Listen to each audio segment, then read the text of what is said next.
वरहमतुल्लाहि वबरकातुहू। मैं हूं आप लोगों का मेज़बान खालिद उस्मान हटक। आप लोग देख रहे हैं मेरा यूट्यूब चैनल। नाज़रीन, अगर आपने इस चैनल को सब्सक्राइब नहीं किया तो बराए मेहरबानी इस चैनल को सब्सक्राइब करें। नाज़रीन, दुनिया में लिखना एक बहुत मुश्किल काम होता है। कोई किताबें लिखता है, कोई फिल्मों और ड्रामों को स्क्रिप्ट लिखते हैं, कोई अखबार के लिए लिखता है, कोई कलम्स लिखना चाहते हैं और कोई आर्टिकल लिखना चाहते हैं, कोई डॉक्यूमेंट्रीज पर कुछ लिखना चाहते हैं। लेकिन लिखना अपने लिए बहुत मुश्किल काम होता है। यकीन करें, जब इसी तरह आप लिखना चाहते हैं ना, जिस तरह आपकी चीज़ कोई लोग पढ़े, उसको समझने की कोशिश करें, यानी आप दूसरे लोगों के लिए लिखते हैं, तो वो लिखना बहुत ही मुश्किल होता है।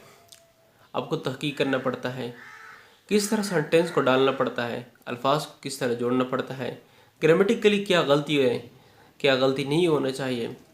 अगर आप अच्छे लिखारी बनना चाहते हैं तो आप लोगों के साथ मैं एक स्टोरी शेयर करना चाहता हूँ।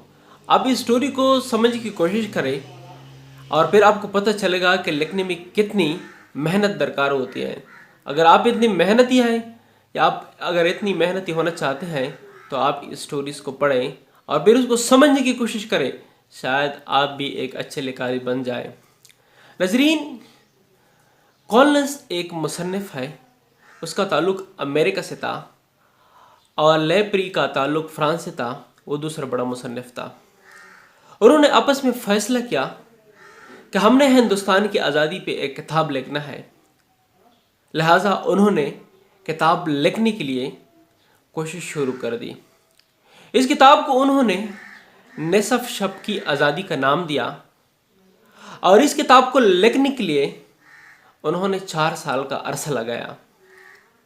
उन्होंने लंदन के अखबार लंदन टाइम्स में एक इश्तिहार दिया कि जिन लोगों ने लंदन में सन 1940 से लेकर सन 1947 तक टाइम गुजार लिया है, वो अपना पता हमें सेंड करें। जवाब में उन लोगों को 2000 खतूत आए और उन लेप्री और कॉलिंस की टीम वहाँ जाकर उन लोगों के इंटरव्यूज़ लिए। उन्होंने फिर हिंदुस्तान, पाकिस्तान के 3 सफ़र किए। हिंदुस्तान और पाकिस्तान आए और उन्होंने 2000 इंटरव्यूज़ किए।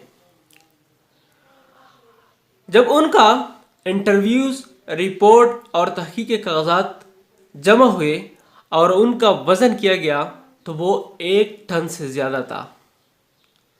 और इन तमाम दस्तावेज़ात को फ्रांस के दफ्तर में इसी तरह रखा गया था कि किसी भी चीज़ को अगर आपको ज़रूरत होती तो आप चंद मिनटों में निकाल सकते थे। जब सारे इंटरव्यूज़, रिपोर्ट्स और तहकीक और मुकाले मुकम्मल हुए तो उन्होंने किताब लिखना शुरू कर दिया।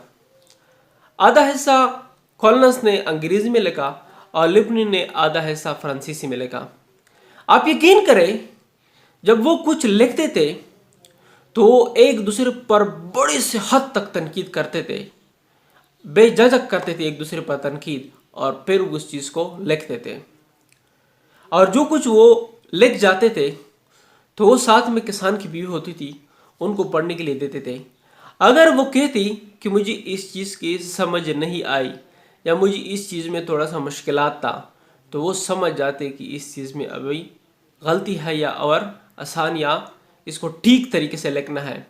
लिहाजा वो इस चीज़ को दोबारा लिखते थे। आखिरी साल जब वो किताब लिखने लगे तो वो 18 घंटे काम करते थे और फिर उन्होंने किताब मुकम्मल की। जब मुसन्निफीन से इंटरव्यूज़ लिया गया तो उन्होंने एक सेंटेंस कही कि हमने रहबानों की तरह ज़िंदगी बसर की और फिर किताब मुकम्मल कर ली।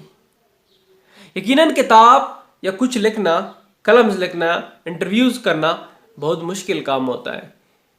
अगर आपके अंदर इतनी कैपेसिटी है या अगर आप इतनी कैपेसिटी बढ़ना चाहते हैं तो आप एक अच्छे लिखारी बन सकते हैं। अगर आपके अंदर इतनी पोटेंशियल नहीं है तो आप अच्छे लिखारी नहीं बन सकते। लिखना बहुत मुश्किल काम होता है। लिहाजा अगर आपको अच्छे लिखारी बनना है तो आपको लेरी और कॉलिंस से सीखना होगा, तो फिर आप एक अच्छे लिखारी बन सकते हैं। इस तरह मज़ीद वीडियो देखने के लिए हमारे इस चैनल को सब्सक्राइब करें। تھینک یو ویری مچ، اجازت دیجیے، اللہ حافظ۔